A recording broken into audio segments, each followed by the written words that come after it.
آج پورے پاکستان کی طرح اہلیان وہاڑی بھی سراپا احتجاج ہیں اس فاشسٹ حکومت کے خلاف کہ جنہوں نے عمران خان کو گرفتار کیا، اور آج جو پنجاب پولیس نے فسطائیت کا مظاہرہ کیا ہے بورے والا کے اندر، آج اہلیان وہاڑی بھی سڑکوں کے اوپر ہیں۔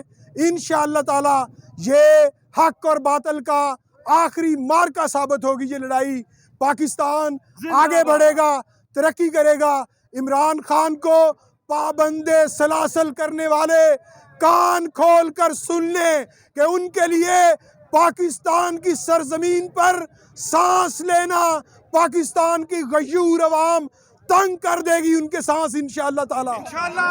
کون بچائے گا پاکستان؟ کون بچائے گا پاکستان؟ کوئی نہیں